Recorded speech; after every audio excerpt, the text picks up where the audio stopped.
تو سالی که گذشت، دنیای ما شاهد اتفاقات مختلفی در تمامی ابعاد اقتصادی و نظامی و سیاسی بود که تأثیرات عمیقی رو کل جهان و حتی زندگی روزمره ما گذاشت. ریاست جمهوری ترامپ، پیوستن ایلان ماسک به تیمش و بعد جدایی اون از کاخ سفید، تحولات عمیق خاورمیانه، ادامه مشکلات اروپا، جنگ تجاری، حباب هوش مصنوعی، همه از اتفاقاتی بودن که در سال گذشته رقم خورد و هر چند وقت یک بار اخبارشون کل رسانه‌های جهان رو پر می‌کرد. در تمام طول سال 2025 افراد و رسانه‌های مختلفی مدام از شرایط آینده و روندی که در ادامه قرار اتفاق بیفته پیش‌بینی‌های مختلفی داشتن که اکثرشون هم به خاطر فضای متشنج جهان در این سال محقق نشد. البته باید اینم در نظر گرفت که کلاً پیش‌بینی آینده، اونم توی مباحث بسیار متغیر و غیر قابل پیش‌بینی مثل همین سیاست اقتصاد، تقریباً غیر ممکنه و بیش از 80% این پیش‌بینی‌ها، حتی اونایی که از سمت تحلیلگرا و افراد معتبر بوده، هیچ وقت اتفاق نمی‌افتن. خیلی وقتا هم دقیقاً 180 درجه برعکسش اتفاق میفته. با وجود غیر قابل پیش بینی، یا بهتر بگیم غیر قابل پیش بینی دقیق بودن اقتصاد و سیاست جهان، بازم میشه که با دیدن روندهای کلی و نگاه بزرگتر به مسائل در جریان تا حدودی از روندی که دنیا داره به سمتش حرکت میکنه مطمئن شد. مثلا اکثر آدما میدونستن که با ریاست جمهوری ترامپ قرار کل تجارت جهانی با بستن تعرفه‌های سنگین به روی تمامی کشورهای دنیا به هم بریزه و افزایش تنش‌ها در خاورمیانه همه چیز واضح و قابل پیش بینی بود. حالا با در نظر گرفتن تمام چیزهایی که در سال 2025 گذشته و اینکه شرایط اقتصادی و سیاسی ذاتاً قابل پیش بینی دقیق نیست، می‌خوایم که روند دنیا در سال پیش رو یعنی 2026 رو پیش بینی کنیم و ببینیم که وضعیت کشورهای دنیا، اقتصاد جهانی، جنگ و صلح، ژئوپلیتیک و خیلی چیزای دیگه در این سال چطور خواهد بود و همه این چیزا چه تأثیری روی زندگی روزمره ما مردم عادی میذاره. البته به این توجه داشته باشید هر حرفی که در ادامه قرار گفته بشه همشون پیشبینی سایت‌ها و تحلیلگرای معتبر و قابل اعتماد جهانن که گفته‌هاشون پارسال همین موقع برای سال 2025 واقعا درست از آب در اومد و ما خلاصه 5 تا از مهمترین حرفاشون درباره 2026 رو گلچین کردیم و به ترتیب از مهمترین و احتمال بالاترین پیشبینی‌ها تا کم احتمال ترینشون رو براتون توضیح میدیم.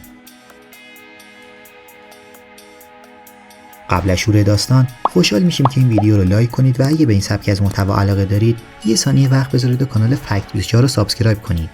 ما تو اینجا هر سری درباره یه موضوع جالب از اقتصاد و سیاست دنیا کنجکاوی میکنیم و اونا رو به زبان ساده باهاتون در میون میذاریم. اولین و مهمترین پیشبینی اقتصاددانها از 2026 درباره کشور چین و اینکه تسلط و نفوذ چین بر اقتصاد و صنایع مهم جهان در این سال بسیار بیشتر میشه. هممون میدونیم که این کشور از دهه 90 با تبدیل کردن خودش به کارخانه جهان و مکان محبوب برندهای دنیا ظرف مدت کوتاهی معجزه اقتصادی خیره کننده‌ای رو تجربه کرد و تونست میلیون‌ها نفر از شهرونداشو از فقر شدید در بیاره و زیرساخت‌ها و چهره کلی کشور بسیار مدرن و بروز شد.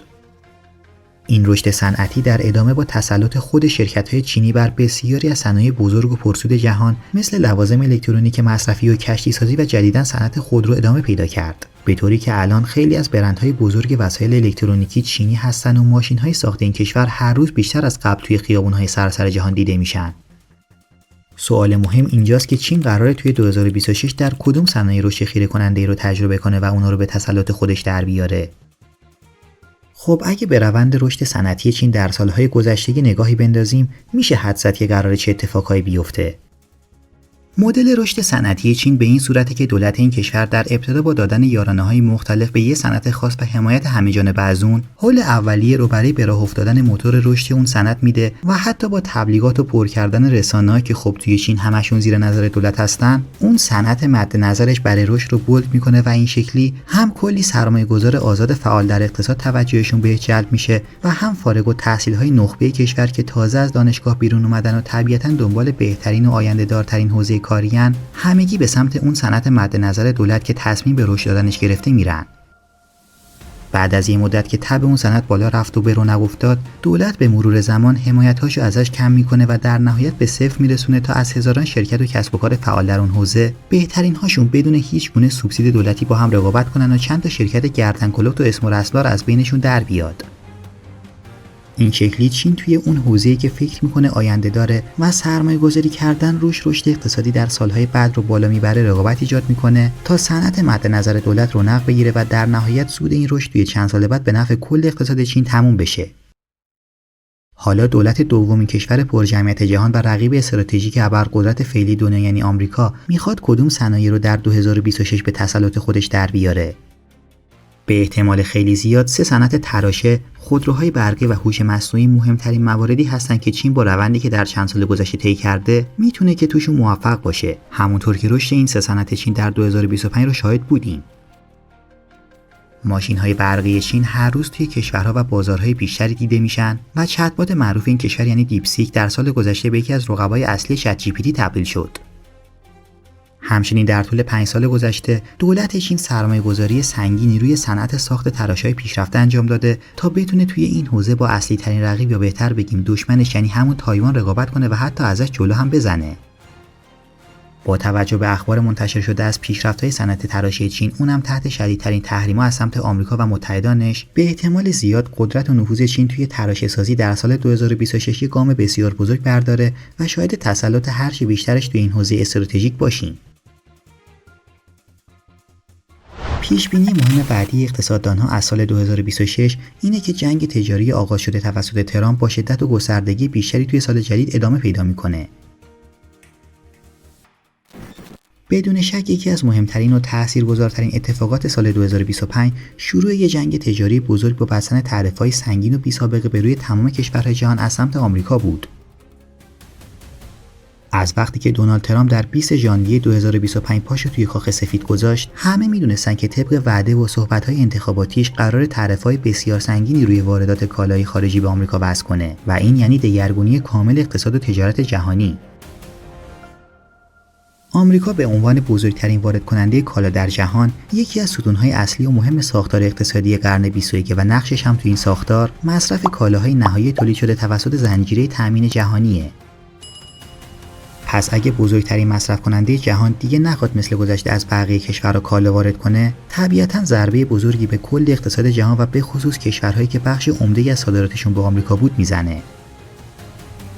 ترامپ در اوایل ریاست جمهوریش از تعرفه‌های سنگین و غیرقابل باور حرف میزد، اما با گذشت زمان مشخص شد که این حرفا بیشتر یک تاکتیک برای ترسوندن دنیا و وادار کردنشون به پذیرش خواستهای آمریکا بود و تعرفه‌های وضع شده در عمل از اون چیزی که ترامپ توی صحبتش عنوان می‌کرد خیلی فاصله داشت. به هر حال با تعرفه‌های فعلی ترامپ که در عمل وضع شدن، آمریکا در حال تجربه کردن بالاترین نرخ تعرفه از سال 1910 تا به الانه و انگار که اقتصاد جهانی ظرف تنها یک سال 115 سال به عقب برگشت. حالا طبق پیشبینی اقتصاددانها، تأثیرات تعرفه‌های سنگین ترامپ روی بسیاری از محصولات و کشورهای خارجی توی سال 2026 خودشون رو نشون میدن و واقعاً توسط مردم عادی در طول زندگی روزمره‌شون احساس میشن. کشورهایی که صادرات زیادی به آمریکا داشتن مثل آلمان و ژاپن و ویتنام و چین قراره یک کاهش بزرگ توی تقاضای خارجی خودشون تجربه کنن و 100% تاثیرات منفی این کاهش تقاضا روی اقتصاد این کشورها در طول 2026 بسیار عمیق خواهد بود. جدا از تاثیرات تعرفه‌های وضع شده ترامپ به روی هر کشور، شاید اصلی ترین کاری که این تعرفه‌ها با اقتصاد جهانی میکنه رو بشه روی زنجیرهای تامین جهانی و شکل ساخت کالاهای پرمصرف امروز دنیا دید. مثلا خیلی از خودروسازهای آمریکایی برای کاهش هزینه‌ها چندین کارخونه در مکزیک و کانادا دارن و هر قطعه و بخش ماشین رو توی یک کشور تولید میکنن، در حالی که با این تعرفه‌های جدید هزینه‌های تولید و چند بار جابجا کردن کالا از مرز آمریکا سر به فلک میکشه و خیلی از شرکت‌های آمریکایی مجبور میشن تولید محصولات رو دوباره به آمریکا برگردونن. خب این وضعیت برای آمریکا یه نکته مثبت محسوب میشه، چون بازگشت سرمایه‌گذاری در صنعت رو به زوال کشور و افزایش تولید در خاک خود آمریکا طبیعتاً رشد اقتصادی این کشور رو افزایش میده، اما به شرطی که نیروی کار و زیرساخت‌های لازم بازگشت تولید به آمریکا هم فراهم بشه. از طرف دیگه کشورهایی مثل چین که بخش بزرگی از اقتصاد و صنایعشون وابسته به زنجیره‌های تامین بین‌المللی و تجارت خارجی به شدت آسیب می‌بینن و احتمالاً با حمایتگرایی بیشتر از صنایع داخلیشون و یا حتی با وضع تعرفه‌های تلافی‌جویانه به این بازی ترامپ پاسخ بدن. به هر حال میشه گفت که دوره تجارت آزاد جهانی و جهانی سازی تولید از سال 2025 به پایان رسید و قراره که اولین نتایجش رو توی سال 2026 روی اقتصاد جهان ببینیم که برای بیشتر کشورهای جهان خوشایند نخواهد بود.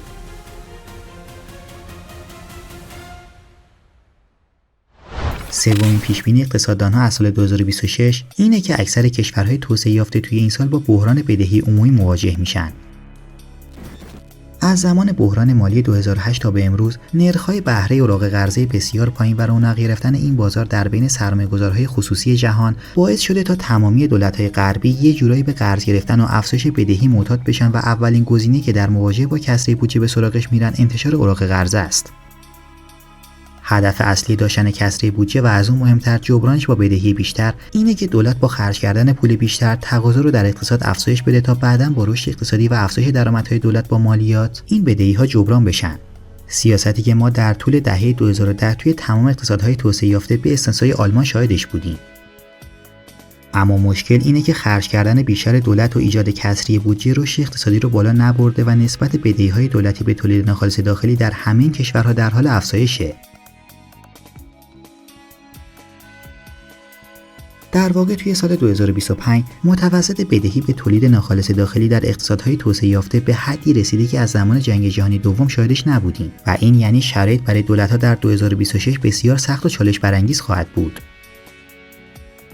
مشکل اصلی اینجاست که بخش عمده‌ای از بودجه در کشورهای توسعه یافته خرج خدمات عمومی مثل پرداخت کسری بیمه بازنشستگی و بیمه‌های درمانی میشه و این دست از هزینه‌ها به خاطر پیری جمعیت دائما در حال افزایشن و هیچ راهی برای کمتر کردنشون نیست، چون دولت‌ها نمیتونن حقوق بازنشسته رو کم و بیمه‌های درمانی رو قطع کنن و انجام این کار یعنی از دست رفتن تمام حمایت و محبوبیت در بین مردم.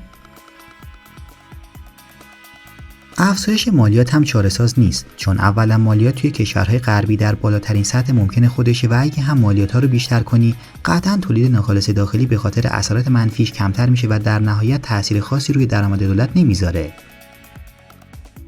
بحران کرونا در سال 2020 و افزایش نرخ بهره بعد از اون هم ضربه نهایی رو به دولت‌ها زد و الان که شرایط به سطح هشدار و در آستانه بحران بدهی جدید رسیده، باید منتظر موند و دید که اقتصادهای توسعه یافته چطور میخوان توی سال 2026 این معضل رو حل کنن. چهارمین پیشبینی اقتصاددانها برای سال آینده اینه که حباب شکل گرفته در هوش مصنوعی بزرگتر میشه، اما برخلاف خیلی از نظرها قرار نیست که بترکه. در چند سال گذشته هوش مصنوعی در سرتاسر جهان گسترش زیادی داشته و اکثر مردم دنیا به طور روزمره ازش استفاده میکنن. از چت‌بات‌های معروفی مثل چت جی پی تی و جمینای بگیر تا هوش مصنوعی‌های خلق تصویر، همه تونستن که در مدت زمان بسیار کوتاهی دنیا رو تحت سلطه خودشون در بیارن و به یکی از مهمترین دستاوردهای بشر در قرن 21 تبدیل بشن. هر روز یه هوش مصنوعی یا یه سایت جدید راه اندازی میشه و هر کدوم خدمات مختلفی ارائه میدن. اما در این بین نکته‌ای که توجه اقتصاددانها و تحلیلگرها رو به خودش جلب کرده، رشد سریع و خیره کننده شرکت‌های هوش مصنوعیه، به طوری که یه سایت تازه تأسیس در مدت زمان بسیار کوتاهی ارزش بازارش به چند میلیارد دلار میرسه و فوراً سرمایه‌گذارهای جهان رو جذب میکنه. این شرایط همه رو یاد چیزی انداخته که توی سال 2000 میلادی اتفاق افتاد. در اون سال اینترنت و سایت‌های اینترنتی درست مثل وضعیتی که الان هوش مصنوعی داره یه چیز جدید و انقلابی به حساب می اومد و خیلی‌ها با تأسیس یه سایت اینترنتی که پسوند.com داره فوراً ارزش سهام شرکتشون در بورس رو بالا می‌بردن و کلی پول به جیب می‌زدن. خب مسلماً راه اندازی این همه سایت اینترنتی و ارزش گذاری بیش از اندازه اونا در سال 2000 چیزی به جز یه حباب نبود و وقتی هیجان پسوند.com در بازارها فروکش کرد، همه این شرکت‌ها و وبسایت‌های چند روزه سقوط کردن و ورشکست شدن. شرایط فعلی هوش مصنوعی ها هم خیلی شبیه سایت های اینترنتی توی اون ساله و این موضوع باعث شده که اکثر تحلیلگرها و اقتصاددانها معتقد باشن رونق حال حاضر وبسایت های هوش مصنوعی هم درست مثل ترکیدن حباب .com به زودی میترکه. اما در اینجا چند مسئله مهم هست که معمولا بهش پرداخته نمیشه. اول اینکه سایت‌های هوش مصنوعی در حال ارائه خدمات مشخصی هستن که روز به روز هم تقاضا و نیازش در سطح جهان در حال افزایشه، برعکس حباب.com سال 2000 که اصلاً تقاضایی برای اون همه سایت اینترنتی وجود نداشت. دوم اینکه حباب شکل گرفته فعلی خیلی کوچکتر از سال 2000 و نگرانی اصلی اقتصاددانها اینه که شرکت‌های هوش مصنوعی به اندازه کافی سودده نباشن که ارزش بالای سهامشون رو توجیه کنن، چون همونطور که میدونید خیلی از پلن‌هاشون رایگانه و حتی طرح‌های پولیشون هم نسبت به هزینه‌های سنگین ساختی چت‌بات اونقدر زیاد نیست. پیش بینی اقتصاددانها اینه که شرکت‌های هوش مصنوعی باید تکلیف سودده بودن خودشون رو مشخص کنن تا فعالان بازار سرمایه بفهمن که ارزش‌گذاری‌های فعلیشون توجیه داره یا نه. به احتمال زیاد خیلی هاشون توی 2026 مجبور بشن که طرح‌هاشون رو پولی و قیمت اون طرح‌های پولی رو بالا ببرن و شاید چند تا از سایت‌های ضعیف هم ورشکست بشن. اما فروپاشی بزرگ شرکت‌ها و کاهش ارزش سهامشون مثل ترکیدن حباب .com در 2000 بعید به نظر میرسه. پیشبینی پنجم و آخر که احتمال وقوعش از همه کمتره اینه که فشارهای چین روی تایوان در سال 2026 تشدید میشه و حتی ممکنه به یه محاصره دریایی کامل ختم بشه. همه ما میدونیم که بحران تایوان یکی از مهمترین و حساس‌ترین بحران‌های ژئوپلیتیک حال حاضر دنیاست. چین و تایوان از بزرگترین تولید کنندگان لوازم الکترونیکی و گره مهمی در زنجیرهای تامین این صنعتن که خودش تقریبا روی تمامی صنایع پیشرفته امروز دنیا اثر میذاره. پس مسئله تایوان اصلا چیز شوخی برداری نیست و میشه گفت که بزرگترین بحران جهانه. از زمانی که چین به یک قدرت اقتصادی و به تبع قدرت نظامی تبدیل شد، نگرانی‌های دولت‌های غربی و به ویژه آمریکا از احتمال حمله چین به تایوان و تصرف این جزیره دائما در حال افزایشه، چون از سخنرانی‌ها و مواضع رهبران چین میشه فهمید که مسئله تایوان مهمترین دغدغه ژئوپلیتیکی این کشوره و میخواد یک بار برای همیشه حلش کنه. اگه چین تایوان رو تصرف کنه، علاوه بر قدرت نمایی و نشون دادن اینکه از هیچ کس نمیترسه، تمامی صنایع تراشه‌سازی پیشرفته تایوان به دستش میافتن که سالهاست با صرف سرمایه‌گذاری زیاد به دنبال رسیدن به اون سطح و توی بخش اول ویدیو براتون توضیحش دادیم. تحلیلگرها معتقدن که چین در سال 2026 فشارها رو بر تایوان بیشتر میکنه و بالاخره موضعش رو از لفظ‌بازی‌ها و تهدیدها با انجام کارهایی مثل تحریم اقتصادی، قطع رابطه با هر کشوری که از تایوان حمایت کنه، انجام مانورهای بیشتر در آبهای تایوان و حتی در بدترین شرایط محاصره دریایی تایوان به طور عملی نشون بده. طبیعتاً این کارهای چین میتونن اقتصاد جهان رو به لرزه در بیارن و بحران به مرز هشدار برسه، اما اکثر اونا معتقدن که هنوز شرایط حمله همه‌جانبه و تصرف تایوان برای چین وجود نداره و احتمال وقوع این اتفاق کمه. اینم از 5 پیشبینی مهم اقتصاددانها و تحلیلگرهای معتبر جهان از سال پیش رو یعنی 2026 که توی 27 دسامبر 2025 تقدیمتون شد. اگه این ویدیو رو دوست داشتید لایک کنید. اگه به این سبک از محتوا علاقه دارید، حتما کانال فکت رو سابسکرایب کنید و توی کامنت ها نظرتون رو برامون بنویسید.